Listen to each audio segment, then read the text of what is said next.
tossed a cigarette butt, and to my surprise, the grass around it just avoided it. Then, I realized the ground was made of clay. When I climbed to the roof, I was even more shocked. Every house in this neighborhood was identical. It was like the whole area had been copied and pasted. Even the clouds in the sky looked fake. I only wanted to buy a house for my girlfriend, but seeing all this, a wave of fear rushed over me. I quickly grabbed my girlfriend and we decided to leave. We drove for what felt like forever, but somehow kept returning to the same model house, number 9. As night fell and the fuel ran low, we reached number 9 again. We had no choice but to go back inside. To our surprise, the fridge had champagne and fruit, but the strawberries tasted like wax, no flavor at all. We didn't care, ate what we could, and rested for the night.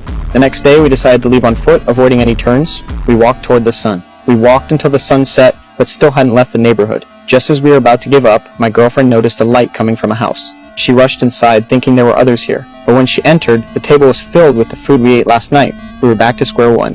The only difference? There was a box at the gate, filled with supplies and food. I felt like I was being toyed with. To make them stop this game, I decided to take action. I set fire to house number 9. Hoped this would draw out whoever was behind this, but by the time the house turned to ashes, we still hadn't seen anyone. Exhausted, we fell asleep.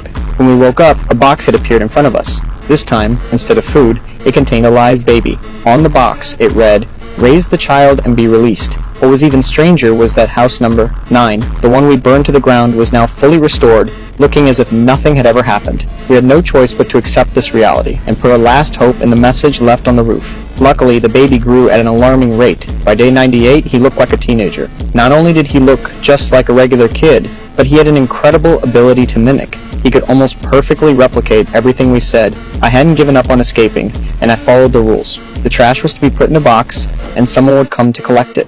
I sat there, staring at the box, waiting for the collector to show up. But it always disappeared when I wasn't looking. Finally, I came up with a plan. Since this world was fake, the answer must lie underground. I began digging. I thought that if I dug deep enough, I would reach the real world. Day and night, I dug, from hope to obsession. Sometimes, I swore I could hear sounds from below, sounds just like the ones the boy made while watching TV. Then, I made a desperate decision. I wouldn't let my girlfriend feed the boy anymore. I locked him in the car outside. I believed that whoever was behind this wouldn't let him die. But my girlfriend softened. A long time spent with the boy made her care for him. After this, things between us began to change. I stopped caring for her and the boy, and dug relentlessly. When I grew tired, I slept in the hole, and when I woke up, I dug again. Meanwhile, my girlfriend came up with her own plan. She wanted to uncover the mystery of the boy. One day, the boy brought a book from somewhere, full of strange symbols, but the pictures made it clear. It was a book about studying humans. My girlfriend wanted to know where the book came from, but the boy was guarded, refusing to say. So she pretended to play a mimic game with him, asking him to imitate everyone he had seen. And then